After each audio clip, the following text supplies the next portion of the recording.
Boa noite, gente! Tudo bom? Vamos falar um pouquinho hoje sobre cultura do cancelamento, o discurso do ódio, cyberbullying.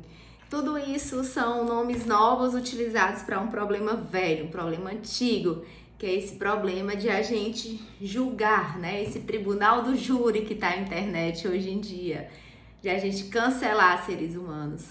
E a cultura do cancelamento, esse termo, né, ele surgiu originalmente em meados de 2006, com o surgimento do Twitter, e com um propósito inicialmente bom, como forma de mostrar para a pessoa que ela estava errada, principalmente relacionada à forma de denunciar crimes de assédio sexual, de exploração sexual. Mas com o tempo, esse propósito ele foi subvertido, né?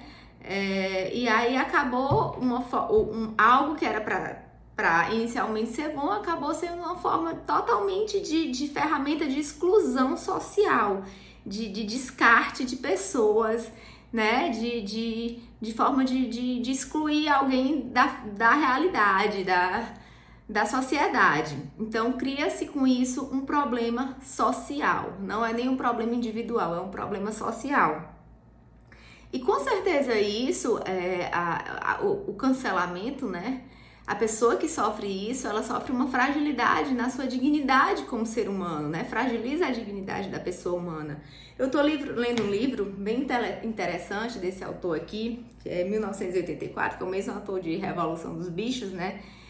E tem um momento muito interessante desse livro chamado 2 Minutos de Ódio, em que a sociedade, desse livro, ela é convidada a gastar 2 minutos por dia para destilar ódio perante uma teletela. Dentro desse livro, né, dentro de cada casa tem uma teletela.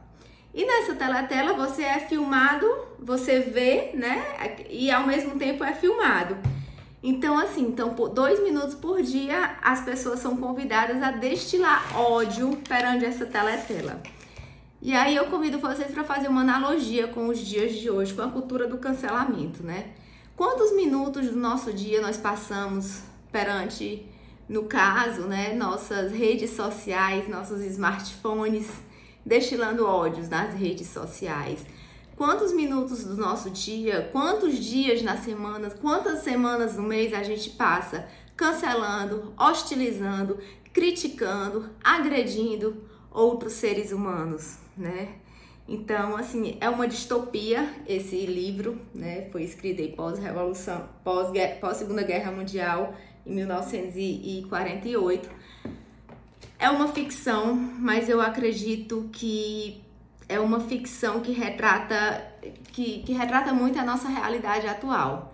E eu acho que a nossa realidade atual é muito mais cruel até que a ficção é retratada nesse livro. Então, assim, quando alguém fala algo que vai de encontro com algum valor moral de determinado grupo, ou que pareça ser politicamente incorreto, ou algo até relacionado a algum crime, pode ser também. Então, quando alguém faz isso, principalmente nas redes sociais, o que é que ocorre? Um determinado grupo de pessoas, é importante que se entenda que o cancelamento, ele não é, eu não cancelo individualmente alguém, é um grupo. Um determinado grupo de pessoas se sente no direito de excluir aquela pessoa do mundo, excluir aquela pessoa da realidade, ou excluir aquela ideia, né? Existem várias formas de cancelamento. Uma das formas é você destituir a palavra do outro, você não quer nem saber o que a pessoa está falando, você inviabiliza a existência daquela pessoa, a pessoa não existe mais. O grupo também pode deixar de consumir os produtos daquela pessoa, né? Deixar de acessar, de seguir nas redes sociais.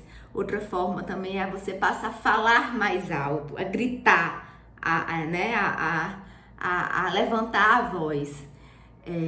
Então, existem vários efeitos negativos para a pessoa que está sendo cancelada, tanto efeitos na saúde, né, principalmente na saúde mental, porque é inerente, nós somos seres sociais, né? O ser humano é um ser social e ele tem essa necessidade do pertencimento, de pertencer a um grupo. Então, a partir do momento que há essa exclusão, é claro que existem efeitos nefastos à saúde mental do ser humano.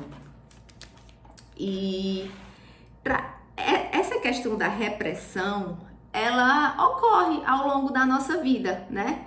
Só que dentro de um nível tolerável, é necessário até para uma questão de convivência. São regras de comportamento. Todos nós exercemos regras de comportamento ao longo da nossa vida, né? Nós somos repreendidos de certa forma e que são necessárias para que a gente sobreviva, né? Para que a gente conviva em sociedade.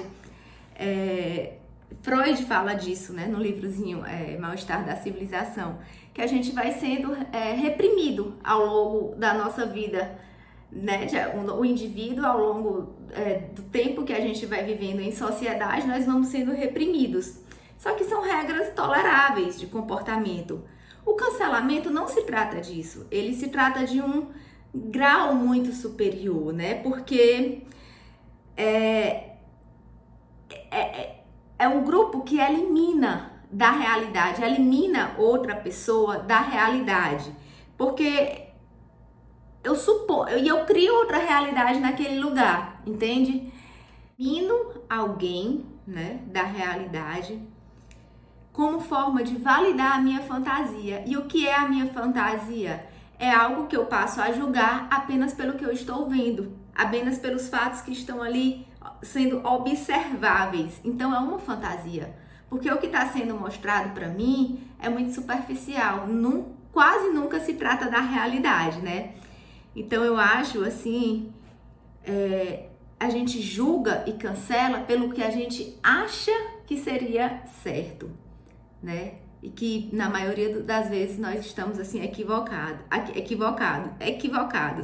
Na maioria das vezes existem outros dados históricos, existe a lógica, existem regras, né, formas de pensar de forma mais racional, apontando para uma determinada situação, mas a gente não quer ver, a gente só quer ver, a gente só olha a gente só quer ficar com o que os olhos da gente enxerga, porque e isso não sou eu que estou falando, né? É a psicologia contemporânea, porque é o que a gente quer afirmar pelos nossos vieses de confirmação.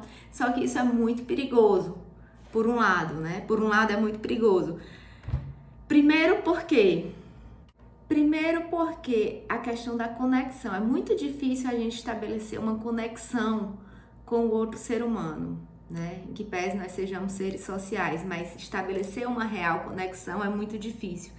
E segundo, porque nós não temos acesso às introspecções do outro, né?